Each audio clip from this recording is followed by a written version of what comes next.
Welcome. It is July 4th here in the United States. I am on Eastern Standard Time. I'm recording this the night before. New York Stock Exchange is closed. Of course, crypto's open all the time. All right. If you've been following my channel, I'm Brian. I'm a big dumb animal. Don't do what I do. That's my disclaimer. Informational purposes only. I laugh because you got to do a disclaimer. All right. The last week or so, I've been going through crypto specific to AI and AI subcategories. I've got 2 more episodes to do. One will be released on Saturday morning. I think it's very important. It's a layer 1. It's my favorite layer 1. I'm not going to say what it is because I'm hoping you're going to like and subscribe and watch the video. And then I'll do a follow-up one and talk about all of them, trying to help whittle down those that look like they'll provide potentially the biggest gains within various crypto categories and subcategories. I'll move on from AI into DeFi, RWA, those sorts of things, my top categories. Now, I'm going to go over just 5 things today because it is July 4th. I don't know how many people are going to be watching this, but here are the 5 things I want to go over. First, we're going to talk about the market, then the most important dates in July, and then we'll talk about where Bitcoin is and money supply. Goals. I'm going to give you a little advice. I think it's good advice. We'll see what you think. And then we're going to talk about the fact that I've got my 1-year anniversary for this YouTube show. We'll get to that. First, let's look at total market. And actually, the Dow Jones here ended, I'm guessing it's closed on July 4th. I would think so. But today it ended up another 400 points. So the last 5 days, it was, and that's counting last Friday. So last Friday, Monday, Tuesday, Wednesday, Thursday, it was up 1,300 points, 3% in that 5 days. Substantial. Because, as you know, here in the U.S. today, they had passed a particular bill which should be hopefully decreasing taxes. But at the same time, it looks like there's more spending. Whether you like that or not, it probably will help push and propel asset prices, particularly risk-on assets and crypto. So at the moment, here it is Thursday evening. Yesterday, this is a daily chart, was a good day. The market, total crypto market went up, and then it went up some more. We've got good buying pressure. It still hasn't broken out. It really needs to take off, and we hope it will go from this 3 trillion to potentially 12 or 10, 12, who knows. The others market, which generally speaking is all the altcoins. This orange line is the high. The last time the market ran up years ago, it's nowhere near that. It's about half of that. That was about 500 billion. We're at 240 billion. But of course, the market was up today, and we've had some nice up, and each pullback has been a higher low, and we've had higher highs on the buying pressure. That's a good thing. We hope this is going to break to the upside. We all know Bitcoin comes first. Let's take a look at Bitcoin. The Bitcoin dominance has not dropped yet. But here's what really matters. This is the M2 money supply. Lots of YouTubers talk about the fact that it seems like the best correlation is on a weekly chart. That's what this is. On a 12-week lag. That's what this is. This is the current week. That's the previous week. You can see when you overlay it, it seems to follow, at least for this portion, fairly well. And right now we are on up weeks, and it looks like it's going to continue to go up with maybe a slight pullback once or twice. But generally speaking, Bitcoin will probably continue to run. We want to see dominance fall, and we want the dominoes to fall into place. Okay, let's talk about all the dates in July. So here's a list of the important dates of July. The first was today, July 3rd, was the jobless claims. It was better than expected. 2 things. The number of people asking for unemployment benefits went down, and the number of people who gained jobs went up. So that turned out really good. Now, usually, and the reason we're looking at these dates is because the final date is the Fed meeting at the end of the month deciding on cuts or not. Well, if jobs are going well, better than expected, that may mean they're less likely to cut rates. All right, July 9th, we have a 90-day tariff pause for many different countries. It had been paused, the tariffs, 90 days ago. That's coming due. We've heard about certain countries cutting deals. The China one doesn't end till August 12th. Probably one of the most important ones.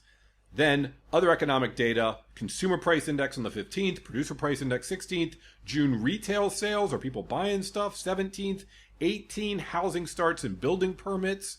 All that leads up to the end of the month, July 29th, and it should probably be on the 30th, where in the U.S., the U.S. Fed, Jerome Powell, will decide cut or no cut. Personally, I don't think there'll be a cut. We'll see. I don't think it's important. I shouldn't say that. It would help. I don't think it's necessary. Personally, I think the money supply is much more important. So we'll see how this plays out. But usually, at least in the US, July and August for markets are typically slow. People go on vacation and that sort of thing. So we'll see. It looks as though if things follow M2, we're hoping for a breakout. We want to see the Bitcoin dominance fall. We want to see Ethereum start to outperform Bitcoin. If you look on something like Coin Market Cap, 24 hours, 7 days, Bitcoin up 5, Ethereum. Okay, that's 7-day percent. Bitcoin was up 2.5, Ethereum was up 7.3. That's what we want to see. We want to literally see that Ethereum is making higher percentage gains than Bitcoin. That means Ethereum is going to start outperforming. We know it's not alt season yet. Right, so that covers the first three: the market, July dates, Fed cuts, BTC M2, goals. Let me tell you something that I think is interesting, and here's my little ramble part, which some people don't like. They tell me to put the rambling at the end. I'm going to put it right now. I'm old, got a little bit of experience. I've seen people leave comments, and it feels as though when I review a particular crypto, or I put two of them against one another, well, what am I trying to accomplish? What I'm saying is, because I created this show, these episodes, I always say, for my own selfish purposes, although I really enjoy doing them, and that was to force myself to learn even more about the crypto and spend more time. If I have to put in enough time to teach it to someone else, then I'm going to really understand it well. I learned that lesson years ago. So that's why I wanted to do this. But what I've learned is, and I've invested quite a bit of money to what I think is quite a bit of money. It's different for everyone. And I've got many different cryptos. So for me, it's opportunity cost. And I've said this many times before. We're trying to determine which of the cryptos are going to perform the best, meaning from the point at which we buy them, what percentage will they gain? So first thing is, everyone's buying at a different price. I did a whole episode on make sure you know what the lowest price is for the crypto you've bought. Not your lowest price, but what your competitor's lowest price is. And the competitor is the person that might sell before you. Because some of these, if they're small market cap, liquidity can dry up fast. It can be hard to sell some of your stuff, different exchanges, etc. But here's my real point. When I do these videos, I'm not saying that's a bad crypto and that's a better one. Think of soccer or basketball, or now even college football. Whole bunch of teams start in soccer for the World Cup and they all start playing. They start losing and the losers go away and then the winners keep going. And then you have less and less and less. And then eventually you got that final game and then you have one winner. That's not crypto. We are not battling with each other. I'll say like, hey, I like this crypto, and someone will leave a comment and say, that crypto's terrible. The only one that matters is this one. And it's like, what? No. Personally, I think the whole crypto market's going to go up, or the vast majority of it. The question we're trying to answer is which of them are going to have the highest percentage gains. I hope you all make money. And there will be a time, hopefully, when every single person will say, I'm right. I don't mean me. You will say to yourself and to your friends, I was right. This crypto went up. Well, yeah, hopefully they're all going to go up. We just want to be in the ones we think will go up the most. I've been buying for this particular bull run for 2 years. And during that time, I've bought and sold crypto. I've swapped crypto. I've had some where I thought that is terrible. And then a year later, based on the changes they made and the accomplishments that they were able to do, I said, wow, that's way better than I thought. I'm going to talk about one tomorrow, Layer 1's AI. So the point is, don't beat each other up in the comments. Realize if you're watching my particular episodes, and I think most people who have YouTube about crypto would say this, we're just trying to determine which ones will have the best gains, and then make sure we're able to exit out of them before, if the market turns, things start to drop. So all in this together, I really greatly appreciate everyone who comments, whether it's just a general comment or even those that say, hey, did you know this or did you know that? Or you didn't say this, you didn't say that. And sometimes I'll look and say, I didn't know that. That's great. Helps us all learn. So that's my advice for today. Realize we're not trying to determine that one winner. We're just trying to determine, and that's why I am looking at categories and subcategories, and I have spread my bets so to speak, among various crypto, because honestly, I don't know which ones are going to do best. That's why we do the research. That's why you're watching this show. You're trying to determine which ones you think are going to rise to the top and outperform others. Hopefully everyone makes money. Hopefully they all go up 10x. But some of you are going to have the majority of your portfolio go up 15x or 20x or 50x. Congratulations. The more you watch shows like mine, the more you read about them, the more you stay on top of them, you're just increasing the likelihood that you're going to make a better financial decision. So don't stop learning about these cryptos until this bull runs over. But even then, I believe crypto is going to be around here forever. All right, the last things I want to talk about. If you've subscribed, thank you very much. If you haven't, please do. I got over 5,000 subscribers. Not a big deal, but for me it is.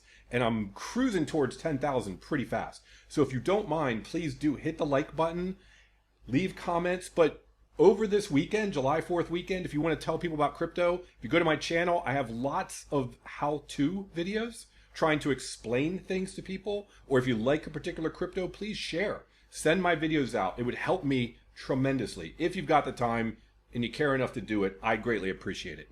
I also have a crypto school, which you'll see here. I talk about it all the time. But what's interesting is if you join, we have daily conversations. I have courses, which I'm adding more and more to all the time. And I take suggestions on what people want to learn, and I'll put that in there. I am older. I have a technical background. I also have a legal background. And I've been involved with multiple startup companies, .com companies before that. And throughout my whole career, it's been technical companies. Some not so much, but for the most of the part, yes. So I do understand this stuff. I have coded things myself. First company I created was based on code that I had written. So I'm not as dumb as I look. I think I can provide some value here. The crypto school, whether you want to join it, it has a monthly fee, but there's an affiliate program with a link, which means if you were to tell others on Twitter, on Facebook, whatever, and they happen to join, you get a portion of their fee every month, as long as they're a member. So if you don't mind, take a look. I'll also have a link down below to a little website I created, which has a video talking about the affiliate program, and then also has some what they call assets that you could use to promote it. Anyway, hope everyone has a July 4th, whether you celebrate it or not. Hope you have a great Friday. Tomorrow's Saturday. Please do watch that AI. I think it's very important. My opinion was changed with respect to one of them, and the one that I think is going to do extremely well, I talk about tomorrow. Thanks for watching. Hope you can all make generational wealth together with crypto. Have a great day and a wonderful weekend.